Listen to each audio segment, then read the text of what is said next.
Shalom, shalom, family. How's everybody doing? I am Haji Go Lightly, and I want to welcome you to the Go Lightly perspective, where I'll be sharing some preparedness tips with my brother ElyYah, as well as just our optics on many other things in terms of safety, protection, and provision for our families. That all right? Appreciate you guys for tapping in, just waiting for him to come through in the green room, and then we'll go ahead and get started. What sparked this idea? I was looking out at the world, listening to everything that's going on in the stock market, in the supply chain, with the war, with let's just call them the bears and the UK, and I say it like that to not get tagged or flagged by the algorithm. But I'm looking at these things, and I think that it's only an inevitability and an eventuality that many of these things will come marching to our shores. So I believe that prayer is a supreme defense. I believe that we should put on a whole armor of Yah and that we should pray without ceasing. I believe these things. But my perspective is that we have to couple those things with the works that need to be done and have the mindset of a Noah in these last days who prepared and was looked at as a false prophet for 120 years until it finally rained. So a lot of the things that I've said, I'm a former military man. I served in the military for 8 years. I take preparation, I take preparedness, I take protection and provision very, very seriously. And all the patriarchs, all the men that I'm in fellowship with, they think likewise. We are of like mind. We believe in looking out for our family as well as giving our children and our wives, laying it out on a line, putting it out there. If it means that I don't make it home to protect you, that's what we're willing to do. And if you think that that's your mindset, then we welcome you to the Go Lightly perspective. And even if you don't, I can take critique. I can accept criticism from different thought processes, from different worldviews. That doesn't bother me at all because I know who I am. When I came here, I came intact, healthy in my own skin, loving my complexion, loving, my hairline, thanking the Father, not in a prideful way, but you have to be so thankful for what the Father made you that you don't compare yourself to other people. And when other people have a difference of opinion, it does not affect me the same way that it may affect other people. So I can have a really healthy conversation without any bickering, without losing focus or getting too emotionally connected to it. So let's see. I'm waiting for my brother.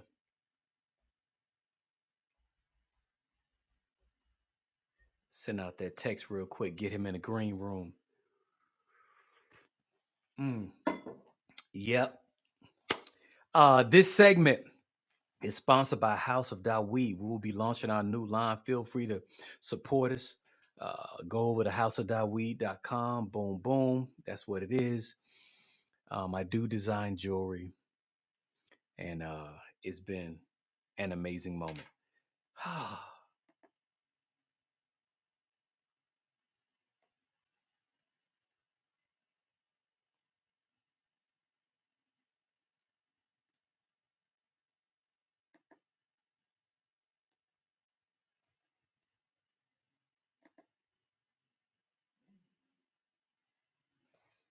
Mhm.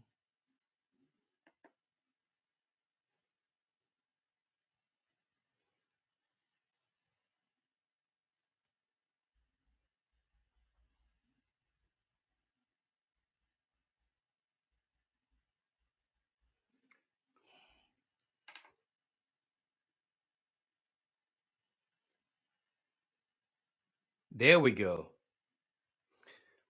All right, family.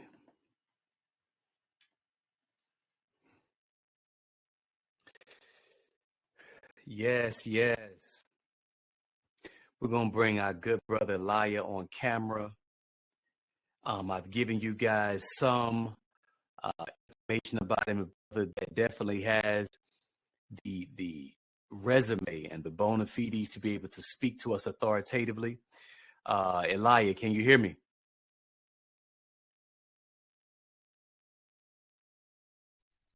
Absolutely. I can hear you, brother. How are you? Shalom. Oh, shalom, man. That delay had me concerned. I Okay. I did a whole live last night with our brother Lovins. Talked about the examples of fathers, and we got to re-record it because I didn't have it in my headphones. We were having some serious technical difficulties, but we got you in here. Hallelujah. So, ElyYah, why don't you go ahead and just give them a little bit of your Hallelujah. background, Hallelujah. and then we'll progress the conversation.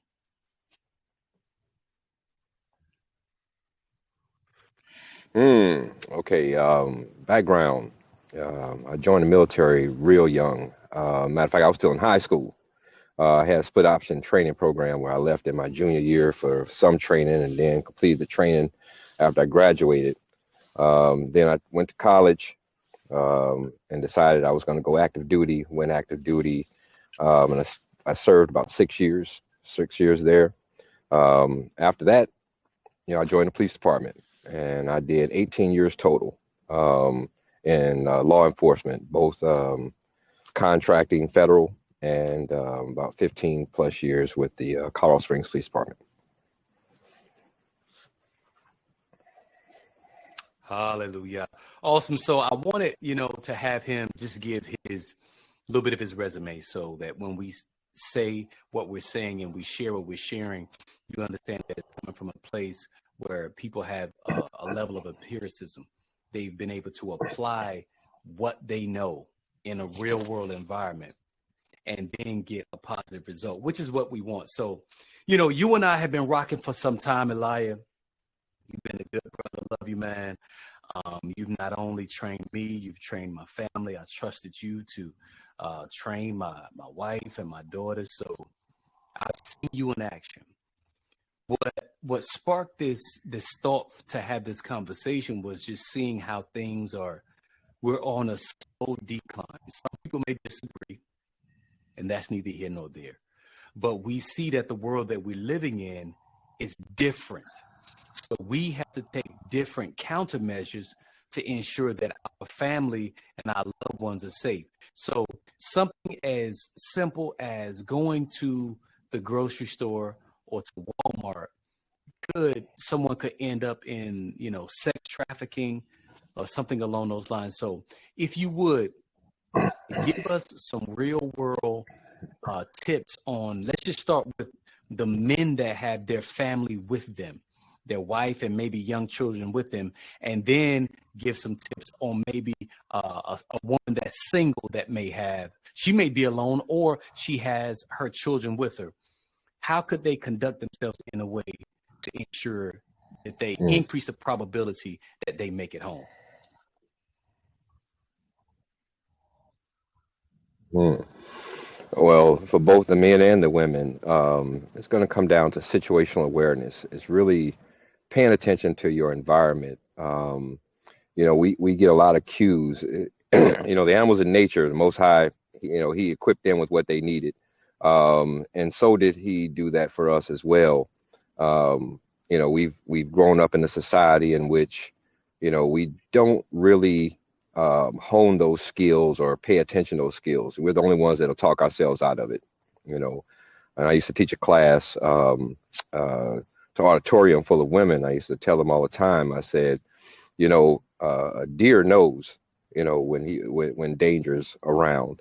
I said, we'll be the ones that will actually talk ourselves out of it because, I see those people down there, but I don't want to appear scared and, or I don't want to seem racist. Yeah. So I won't cross the street. And, and what they thought would happen exactly is usually what would happen. So, you have to be aware of your Mm. surroundings. So, Um, that would be the first point. If it looks like a Okay. duck, it may not be a duck, but I'm gonna believe it's a duck. Mm-hmm. What Very good. would you like So, clarification? that Okay, so situational the awareness piece. clarification. the-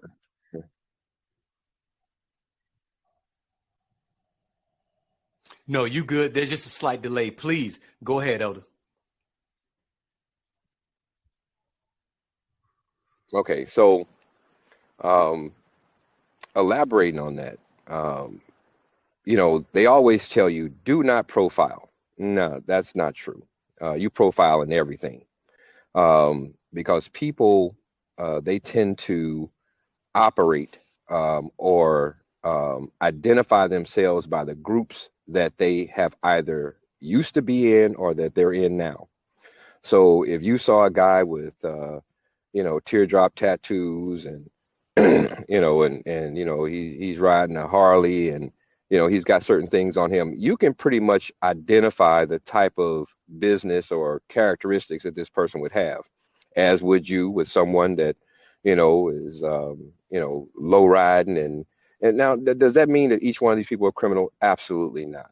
But the chances are No. is that what you're looking at is where that threat level is, and you have to respond accordingly. Mm-hmm. Very good. So, if there was a woman that was coming out of the store, or even going into a store that she may have needed to, she had no other option. What would now we advocate for, we believe that we should use the laws of the land. We believe in carrying tools for protection, and that's all I'll say. What are some of the tips that you would give a woman in addition to the situational awareness? If she walks into a grocery store and may be accosted, what were some things that you would share with them to try to help ensure that they make it out of certain situations safely? Okay. Well, that's kind of loaded, because that's kind of open ended, because you say accosted. We're now dealing with, there's I levels to did. I this. did. There's levels to understanding. Yeah, yeah, yeah. So, you get attacked in the store, then I'm gonna tell you to do everything you can to kill them. That's just me. So you come back safe. Uh, Right. but the reality is that, you know the best way to avoid conflict is to not be there. And if you're going to be in a situation, you need to really plan it out. You know, do you really have to go get that milk at 10 o'clock at night? In a neighborhood, or even in a place that what it's like in the daytime, but do you know what it's like at nighttime? Um, Right. having a plan, forward thinking, and understanding. If my wife was driving to the store, and I've trained her very well, but if she's driving to the store and her desire is to park close to the front door of the store, but the type of vehicles that she have to park next to is a white van with a sliding door and no windows, uh, in between a low rider with tinted out windows. I would rather her, and she's been told, park in the back of the parking lot, and then approach from a different angle. So it's really about just knowing what possibly could happen, and then have contingencies for that. No, that's good, Elder. Please, everyone doesn't know the implications of a white van with sliding doors and maybe a vehicle with tinted out windows. What are the implications and the consequences of that? Well, the thing is that we've seen a whole lot of movies, we've seen a whole lot of news reels, and that's what I was talking about profiling earlier. You know, there's different segments of society, but I will add this too. It could also be the soccer mom van. You know, um, So you really just have to be aware and so conscious of your surroundings that when your spidey sense goes off, when your yah sense triggers you, that something doesn't look right, then it's probably true. And so at that point, that's when, instead of talking yourself out of, well, it'll be okay, that's when you then need to enact different measures, whether that be make sure that your pepper spray or your weapon is close to you, and then you divert and walk, in a different direction to get to the same location. But it's not something that I would just ignore and move along as if I didn't get that indication.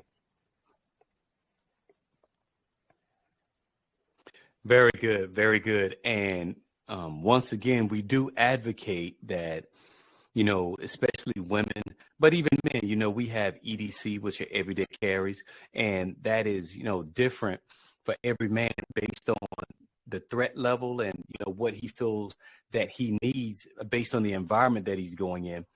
That could be different, but things like high kinetic energy tools that begin with a G is always good. I don't suggest that people take knives if you don't know how to use it, because it can be used, taken from you and used against you, versus something like some pepper spray or mace that has a very long throw, where it can go up to 15 feet and you can be spraying and getting yourself into a place of safety, versus with a knife it's a little more up close and personal and dangerous. So just consider those things as well. Did you have something you want to add to that point? Um, actually, I did, and these old gray hairs, it went that way. But I'm sure it'll pick back up. But um, when we're dealing with, I think one of the, I think now I remember. See, there you go. One of the things is, really, people really need to understand what the standard is, and the standard is that you were in fear for your life, right?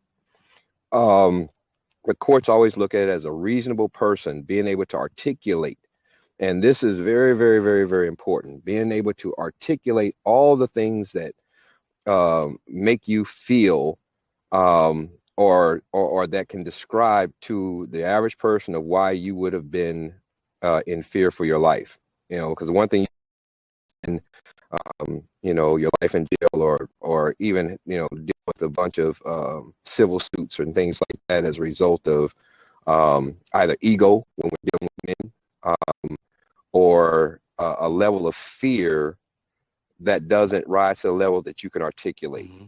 And I believe a young woman with children, Mm-hmm. with a large male approaching her, and she's able to articulate that he had this look in his eye. He was yelling at her to give him this, that, or the other. And a reasonable person would not believe that this woman could whoop this man, or protect her children with onto a higher level of violence in order to protect herself. It's really being able to articulate, what it is that you're seeing and or is being presented to you. Mm-hmm. That's a very good point. Oftentimes, as you said, people are in denial. Um, we really have to be sober and grave in the times that we're living in. When you consider unemployment rates, when you consider the interruption in the food chain, how stock market is doing, how crypto is doing, the fact that war is in the midst. So we have to keep all these things in our mind and understand that there are those that are less fortunate, who have a criminal mindset, who are willing to prey on those that are that they can or they believe that they can victimize.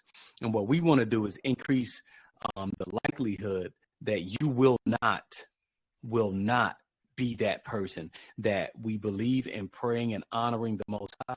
But also, there are certain things that we can do from a strategy standpoint to keep ourselves off the radar. So what are some of the strategies that you would suggest, ElyYah, for the times that we're living in for men and women, maybe even things that they can begin to buy. We believe in having a certain amount of food preparation, and I'll just leave it at that.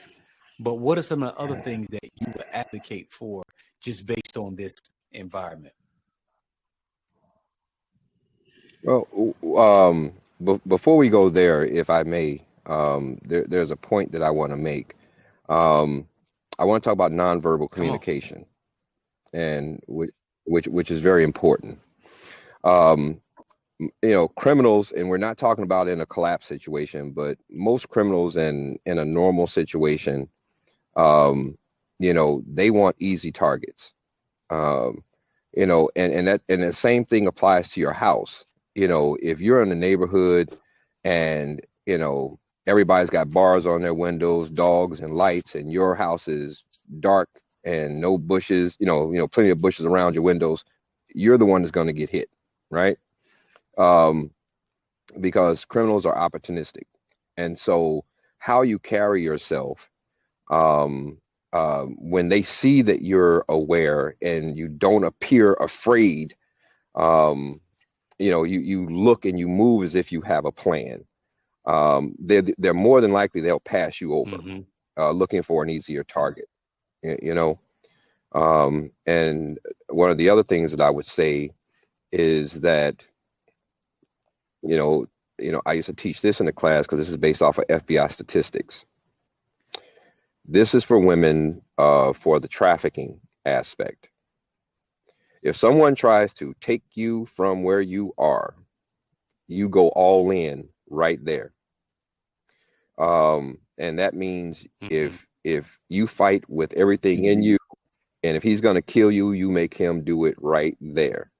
Because in trafficking Right. situations, You're not going to what take me out happens back is and do it. absolutely what they want to do is they in the initial abduction they do not want attention. Right, in the initial abduction they do not want to draw attention to themselves. They're relying on your fear because they pulled a gun on you or they pulled a knife on you or whatever, to be quiet until they get you into the vehicle, in the trunk or in the van. Right, but the FBI statistics show that um, less than, I think it is 10%, less than 10% are found again alive. And Mm. you can pretty much decide at that moment that, yeah, what you need to do is um, make your stand there. Do not let them take you from that parking lot or wherever that is. So now I can go into your next And one when you're ready. no, that's a good point. If I could just insert right there, where you have to have these conversations in advance with your loved ones, that there has to be, as they say, these proverbial red lines, that I'm going to make my stand right here, that there is absolutely no way that I'm going to allow them to take my child quietly, going going quietly into the night. That won't happen. That if there has to be, you have to be able to, or be willing to inflict maximum violence to prevent that from happening. And that's on a man's side, on women's side, and on the children. And I also think that it's important to have these conversations with your children. What advice would you give families, that how they could educate their children? um, well, let we move a certain way, right? Okay, And we kind of like, I don't right, want right. to say isolate, but we insulate our children. But what would be some pointers that you would give for those who may not operate under the same vibration, to make sure that their children are safe? Well, one of the things that I would say, and this is really important, don't consider your safety at the time that you need to protect yourself. Um, there's plenty, especially if you're in Georgia. There's people of our persuasion that and necessarily doesn't have to be, but I would encourage people to go and get trained physically. We've got Sar Shemuel with his academy over there, and teaches self-defense, real world street Right. Shout fighting, out and, to and, and SAR. things like that, protection.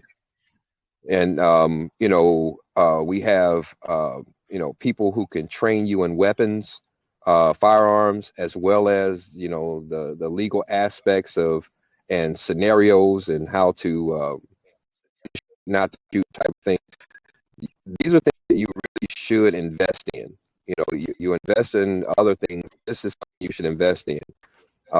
But should you choose not to, I would still say um, you really need to learn as much as you can, and then practice it, practice it. And because every time you leave the house, actually, every time you leave the house, you should be thinking, how would I respond if a car cut me off and people jumped out of the car? Me, if I can't go backwards and throw it in reverse and move quickly, I'm going to run them over and keep going. Because you have to understand what this means ahead of time, because what happens is that, in the initial shock, you're not prepared for what comes. It's almost like when a person gets.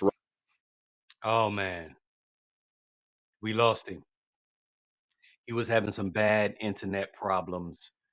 We lost him. We'll try to get him back in. What he was speaking about was just the initial shock and the trauma of having to inflict maximum violence. You have to prepare yourself for that, for the times that are ahead. And I'm not referring to anything that's gruesome, but uh, or premeditated, I would say. What we're advocating for is strictly defensive posturing, where it can escalate up to its maximum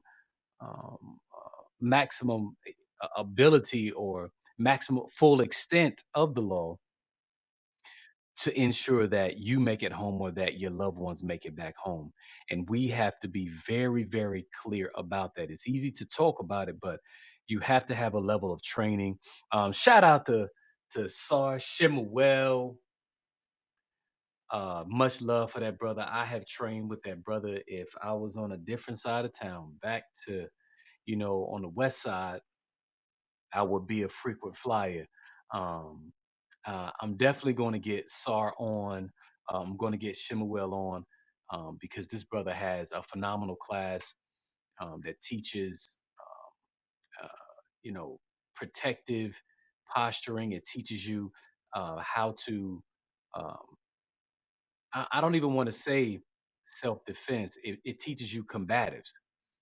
So I'll definitely be getting Shemuel on so he can come and share some high level things, as well as high level, low level, mid level, whatever he feels like sharing, to help our people be completely aware and adjusted to where we are. So, man, I'm glad we got you back. Your video got a little choppy, and then um, we end up losing you altogether. So please, you were speaking about how you have to inflict maximum violence if you have to run someone over and keep going, but just having a consciousness to be able to inflict whatever needs to be inflicted upon those that are being your enemy at that point in time. Yeah. Now, one of the things that's really important to think about is understanding we're in a transitional time. You have this regular aspect in which most things, which what you would equate to normal violence. That transition. uh, If things go the way that it's lining up and things collapse, we're talking about something totally different.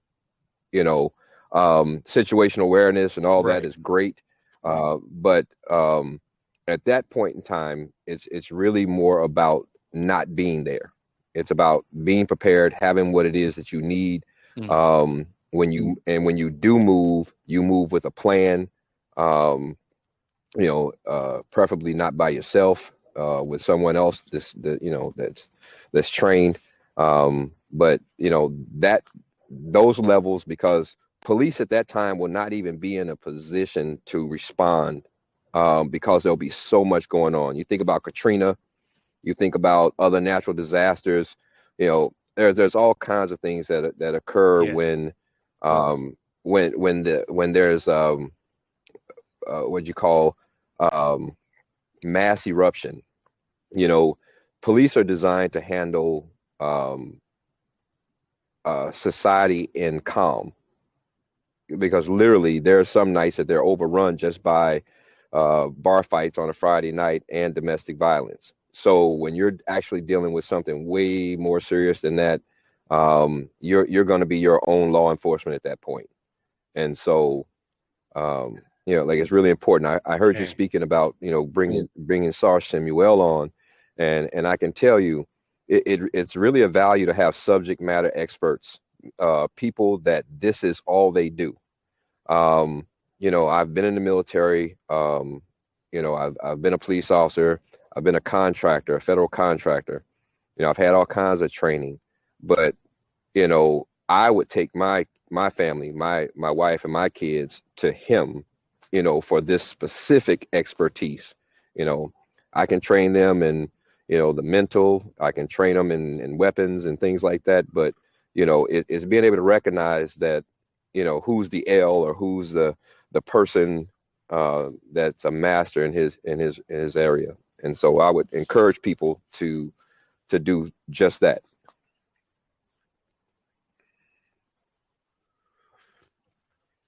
And that's a great point and shows such great humility and just being intact and just whole.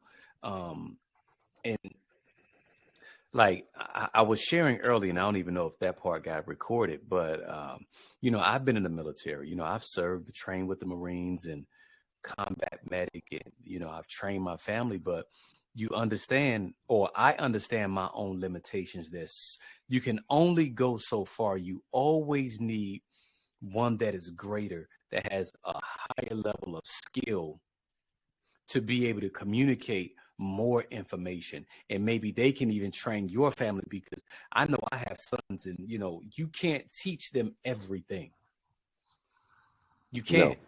And that's the importance of getting a subject matter expert on it. And so the fact that you humbled yourself, having worked for the State Department, having logged combat hours, that you still would defer to another man in other areas where he is maybe superior, that shows great humility. And that's an example that we need to see in Israel a little bit more.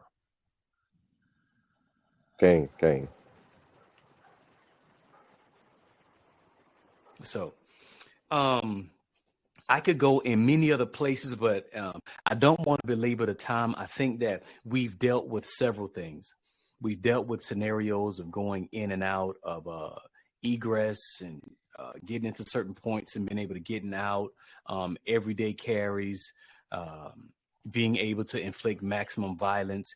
Any other tip that you would like to give that may help the average Israelite? Because let me say this. Sisters, I love y'all.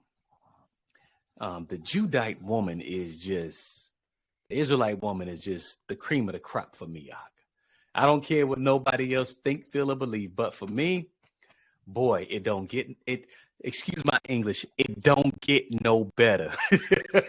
So that's why I am with it. So let me say this, sisters, when you're out and about and you're presenting in a culturally conscious way, when you're presenting, with your head wraps and your modest apparel, you immediately get another level of respect. You garner another level of respect from Absolutely. even those that may be predators. One, everything, and you're not showing everything, so they don't know what you got under that purse. What did you get? What you have under that skirt? Because everything ain't glued to you and you're not showing all of your assets. So that in and of itself is an asset, but men are less likely to try to prey on you based on your presentation. What would be your thoughts on that, ElyYah? Oh, wow. That was part of what I was talking about earlier about nonverbal communication. You tell a person a lot about um, uh, yourself and or the type of group or the group that you would fit into, right? If you're looking like Meg the Yeah. Stallion, then they're going to assume. And which I've never understood that. While they say, just because I dress like this, but what I'm really referring to is, you dress how you want to, but understand that it's going to elicit a certain amount of eyes, a certain amount of Right. respect. And I don't care if you have your head wrapped. If you're looking sheepish and your head is down and you're clutching your purse and you're walking a certain way, that On your nonverbal phone. communication, that yeah, distracted, that nonverbal communication is going to be picked up by any predator that is looking for a target. And so, with that, that's exactly why I say, think about how you move. Think about, if you're looking alert, if you're looking like you're prepared, more than likely you will be fine, especially if you utilize and pay attention to what's going on. Because regardless of whether you're alert or not, you could be looking at a group of people or a particular person that sends off that signal to you that, oh, this is not good. Well, you may not need to get them diapers that day, or at least from that store. You might need to get back in your car and just go to another store. And for a lot of people, their ego can't Right. handle that. But I would rather you do that than and I wanted to bring this up too, because you were talking about our Judite women. Yes, beautiful, preferred, but there's also a thing with this where there's a certain strength there, where you don't realize that what you say can elicit um, a certain response by um, males who are not quite men. So, one of the things that I would say is Mm, it's really good to practice how you interact and how you speak to men. Because, like I said, whether your head's covered or not, men might even approach you and say, hey, you look really nice. It's great to see you representing us in a good way. You really don't want to have a nasty attitude with that person, but what you're doing is you're reading the right. person themselves, you know, and so um, Yes. you're able to respond That's good. based off of what you're reading, you know, because a lot of times, just a woman walking off and pretend like she didn't even, recognize that, and especially with the wrong type of person, what you're going to get is, who the hell you think you are, Hmm. bleepity beepity bleep, and then that then Right. increases this other thing. Now, I'm not saying that you have to speak to everybody that speaks to you, but it's really good that if the eye contact is made, you just nod and keep moving. So at least it shows that you acknowledge that Right. person, and then you keep it moving. So I mean, there's Yes. so much more. You just maybe bring me Yes. back, and if we do something more specific on a particular topic, and then I just get more detailed into each one of them. But as an overall, I would say situational awareness, have a plan, think about these things ahead of time. Always, when you're in any restaurant or store, do not sit with your back to the door. Always know where the alternative exits are, and position yourself in a way that if anything happened in there, it doesn't even have to be directed towards you. That and you have a plan how you can get out of that place safely. So that's what I got. Man, that was so rich and so value added. Y'all, I just have to just say thank you, my brother, because you did a phenomenal job in sharing, and then just putting, just bookends on it, so that everybody will leave here with something, which is what we want. We want to always be inspiring our people, trying to help them get to where they need to be, as well as be able to get home and make it back safely. There's always another level of threat. There's always another level of training, and we just wanted to just have an introductory conversation, because I see the direction that society is going in. I didn't say that we were going to be there tomorrow, but it's better to have this information 5 years, 5 months in advance than 5 minutes too late. This gives you an opportunity to practice the strategies, to practice the situational awareness. Practice, man. Woman, sister, brother, Begin to practice these things. And before you know it, it'll become second nature to you, and you will not be a victim. But we believe that all those that rock with us are of a certain vibration, that they won't be prey anyway, because they do pray, and then they pray on their feet by putting those things into action. All right, ElyYah, blessings to your house, man. Thank you so much for coming on. We'll definitely tap back Blessings to in you, my brother. in the future, so um, you can give us some more things to share, to consider. Love you, man. Shalom, shalom. Shalom, shalom. All right, family, there you have it. That was a really helpful conversation, even for me. Some things you have to just refamiliarize yourself with. When you do have someone that has the credibility, that have been a subject matter expert in these areas, you have to lean on them, and lean not to your own understanding. Don't be naive. Don't be prideful and think that, oh, well, these things can't happen to me. It can. It can happen. But what we want to do is just to reduce the probability that it'll happen. And if it does, you'll know how to deal with it properly. So that's all I have. The Most High bless you. We'll be back on. Today is what? Wednesday? We'll be back on most likely Friday evening with another class. Not sure what we're going to be talking about. If you guys have some ideas, please put it in the comments. Please take a second, like and share the video as we continue to build. Subscribe to the channel. Once again, blessings to your house. I appreciate you for rocking with me. I am Haji Go Lightly. You've been a part of the Go Lightly perspective. Shalom, shalom.